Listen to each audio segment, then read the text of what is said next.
모든 사람들이 지금 다 지난주에 있었던 그 박원순 시장의 자살과 관련된 것 때문에 많은 사람들이 혼란을 겪고 있습니다. 그래서 뭐 제가 알기로도 주말 내내 뭐 많은 사람들이 이러고 저러고 얘기를 했는데 거기에 대해서도 좀 우리들끼리 간단하게 개인적인 소감 정도 얘기를 하고, 물론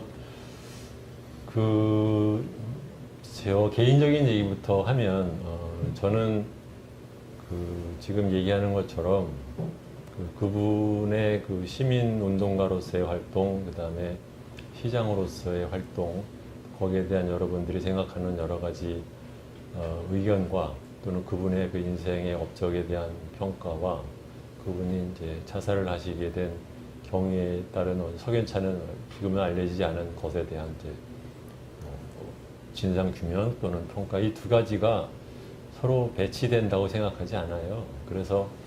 그런데 지금은 오늘 이제 발의를 하셨지만 지금은 뭐 많은 사람들이 굉장히 복잡한 마음을 가지고 혼란을 느낄 거라고 생각을 합니다. 저 역시 사실은 굉장히 혼란스러워요. 혼란스러울 때는 말을 안 하고 가만히 두고 보는 게 저는 제일 좋다고 생각합니다. 그렇지만 뭐 다 아시다시피 우리나라의 언론이나 정치 지형이 그런 것을 허용하는 그런 사회가 아니라서 더욱더 어떻게 보면은 더 시끄러워진 면이 있는 거죠. 그래서 거기에 대해서 각자가 느끼는 얘기를 간단하게 얘기를 하고, 그리고 원래 했던 얘기로 넘어갔으면 좋겠습니다. 최 대표께서는 지난주 그 사건 얘기를 겪고 듣고 그 다음에 주말을 보내시면서 어떠셨는지. 네, 저도 일단 인사부터 드리고 하겠습니다. 그 광주에 제가 그 녹화가 있어서, 방송 녹화가 있어서 내려갔다 올 길이 있었는데 그게 목요일이었던 것 같은데요. 그 갑자기 목요일 오후에 소식이 들리니까 목요일 오후죠. 네네, 연락이 와서 출근을 안 하셨다고 한다.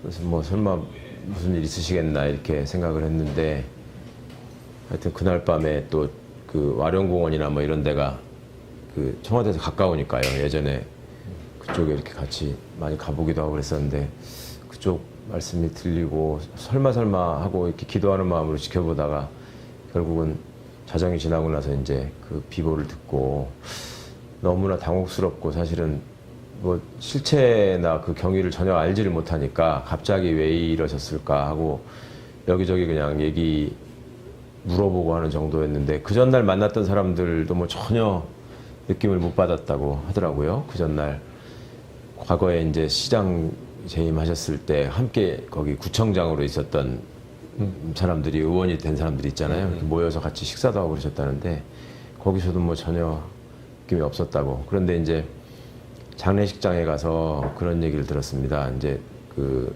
이동하시는 와중에 전화기가 꺼지기 전까지는 통화가 됐다 그러잖아요. 오후 1시 반까지가. 그때 전화 통화한 사람한테 나 지금 뭐 별일 없고 잠깐 산에 다녀오려고 하는데 공관에서 만나서 회의도 하고 업무 보고 다 받을 테니까 걱정하지 말고 공관으로 오세요, 이렇게 말씀을 하셨대요. 그런데 지나고 나서 이제 그분들이 생각하시기를 처음에 상황이 너무 이렇게 급박하게 돌아가고 당황하시다 보니까 그 유서 써두신 거를 늦게 발견했잖아요. 공관에 서재 위에 놓여져 있었다는데, 그러니까 그게 공관에 가봐라, 가면은 그게 있을 거다라는 암시가 아니었나 그런 생각이 든다고 되게 마음 아파하시더라고요. 그때 그것만 빨리 눈치를 챘어도 어떻게 좀 할 수 있지 않았을까 하는 그런 말씀하시면서 이렇게 너무 마음 아파하시고 눈물 흘리는 분들 보고 참 마음이 안 좋았습니다. 우리 시장님이 그렇게 소박하고 소탈하게 정말 사심 없이 일해오시던 분이었는데 어떻게 이렇게 떠나셔야 되나, 이런 생각이 참 많이 들었습니다. 우리나라가 정치가 특히 더 그렇지만 이제 이 사람은 뭐냐, 너는 누구냐, 네. 뭐 이런 식으로 말하자면은 규정하고 단정짓고 이런 걸 굉장히 좋아하잖아요. 네. 그래서 사람마다 굉장히 다양한 면모가 있는 것인데 그 그렇죠. 면모가 모든 것이 다 또 조화롭게 뭉쳐지는 인생도 있지만 부딪히는 인생도 있는 것이고 그런 것을 이제 특히 이제 극명한 부딪힘이 있을 경우에 사람들이 굉장히 당황하는 것은 뭐 당연하다고 생각을 해요. 그렇지만 지금처럼 이렇게 다른 나라에서도 이런 사건이 있을 경우에 이렇게 뭐 거의 모든 국민이 나서서 너는 누구 편이냐는 식으로 얘기가 가는 나라가 있을까 뭐 그런 생각을 해봅니다.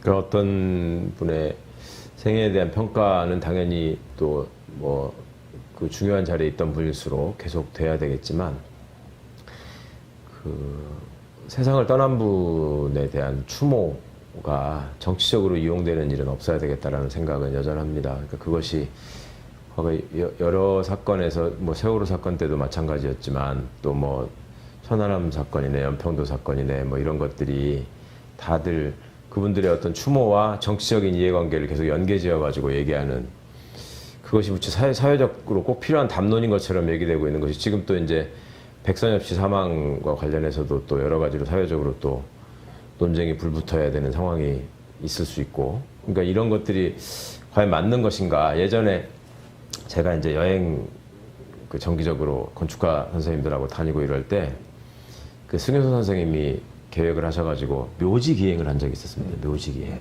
근데 그 이유가 그 저희 후원회장님이시지만 그 지론이 우리 사회는 예전부터 그 묘지를 굉장히 다른 데다 외딴 곳에 두고 그 이 세상 사람들이 자신의 삶을 반추할 수 있는 기회를 차단한 측면이 있다.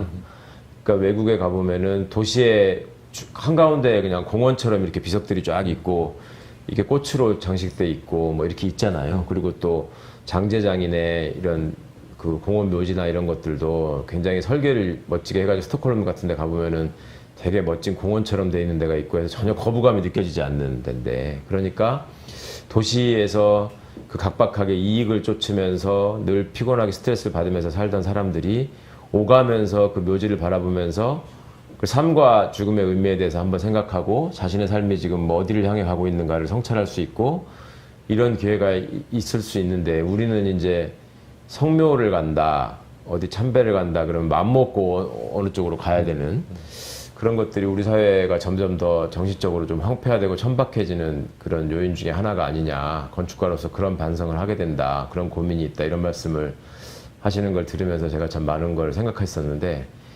여튼 어떤 분의 죽음을 두고 그 의미를 따져가는 거야 찬찬히 다져가면서 해도 충분할 일이고 그 추모하는 것조차도 그 틈에 끼워가지고 예를 들면 그 무슨 현장을 가본다고 하면서 그 히시덕거리면서 다니던 그 유튜버라는 자들 뭐 그런 사람들의 비인간적인 모습이라거나 그거를 또 페미니스트들이라고 모여가지고 와인잔을 부딪히면서 축하하는 듯한 모습을 보인다거나 이런 것들이 과연 사람으로서 꼭 그렇게 해야 될 일인가 그런 점들은 좀 두고두고 깊이 좀 반성을 했으면 좋겠습니다.